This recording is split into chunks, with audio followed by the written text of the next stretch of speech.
my name is Laura and welcome to my channel Boundless Books. Spring is here and I have been in a reading and filming slump. So to get back into the swing of things, I thought today it would be nice to just kind of gather a selection of books that I've read recently, but that don't necessarily fit into a tidy theme. They're all just things that I have read over the past couple of months, really enjoyed, and I want to talk to you guys about them. So without further ado, let's just dive into this list. The first book that I would like to talk about is actually a duology, and it consists of Mairelon the Magician and The Magician's Ward by Patricia C. Wrede. This series was actually recommended to me by a viewer, and for the life of me I cannot remember her name, and I looked through all of the comments and I can't find our exchange where she recommended this book to me. So if you are watching, please comment down below so that I can thank you. This series reminds me so much of the Paper Magician series by Charlie N. Holmberg. I absolutely adored that series. It's set in Victorian London and it follows a young woman who is apprenticed to a paper magician. Similarly, this series is also set in London and it follows a young woman named Kim. But unlike in the Paper Magician series, Kim is a waif who's living in London disguised as a boy. She will take odd jobs, even pickpocket, anything to make a little money. One day, Kim is approached by a mysterious man who asks her to sneak into the caravan of the street magician Mairelon to steal something. Kim assumes this job will be no big deal, the caravan doesn't seem to be very heavily guarded, and what's more, magic doesn't exist, right?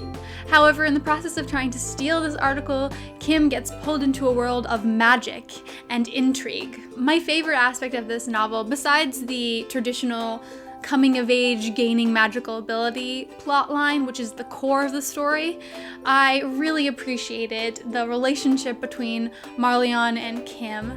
The two have really witty banter. Mairelon is kind of this complicated, enigmatic, very flip character, and Kim is really foul-mouthed and straightforward, so I love to see the two of them interact with one another. And the whole time I was reading this book, I couldn't help but feel that it was incredibly familiar, that I had read it, but I searched my Kindle library and I could not find any record of having read these two books. It was only after I finished the series and did a little research that I discovered that this series is actually packaged as an omnibus called A Matter of Magic. And when I searched my Kindle library, indeed, I did find that I had purchased the omnibus edition. The next book that I would like to talk to you guys about is actually one that I just finished reading and thoroughly enjoyed, and it's called A Study in Charlotte by Brittany Cavallaro. I could be saying her last name wrong, so I apologize. What if Sherlock Holmes and Dr. John Watson were real people? What if their descendants were walking around trapped by the legacy of their storied ancestors? The author imagines just this in A Study in Charlotte. It follows two of Watson and Holmes' descendants, Jamie Watson and Charlotte Holmes. And as you would expect in the tradition of Sherlock Holmes novels, this story is narrated by Jamie Watson, a 16-year-old boy who is infatuated with London but sent to a posh boarding school in Connecticut, where he encounters the severe and eccentric Charlotte Holmes. The two are thrown together when one of their classmates turns up murdered, and all of the clues seem to be pointing back to Watson and Holmes as the killer. I really enjoyed this series. I just finished it last week and I'm already on to the second book. I read through them incredibly quickly. I thought that the author did such a wonderful job with the two main protagonists. As somebody who is not a teenager and not really in the YA demographic, I thought that the author did a really good job making both Jamie and Charlotte very mature characters that pretty much anyone can read about and still empathize with and enjoy. And obviously, if you're a fan of Sherlock Holmes, if you've, read the books, obviously, or if you've watched any of the recent TV series adaptations, the BBC version, or even Elementary, then you'll really get a kick out of this modern adaptation of these characters.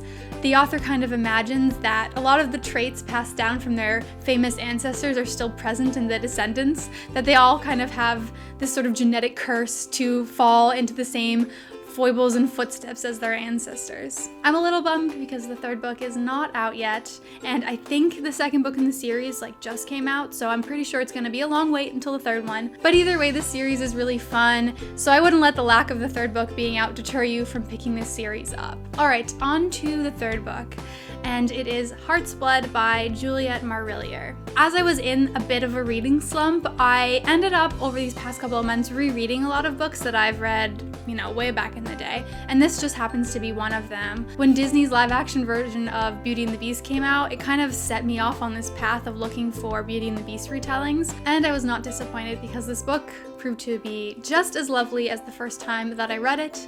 Juliet Marillier generally tends to write books in a series, so this is a rare standalone novel for her, so it's a nice, potentially, way to start reading her as an author.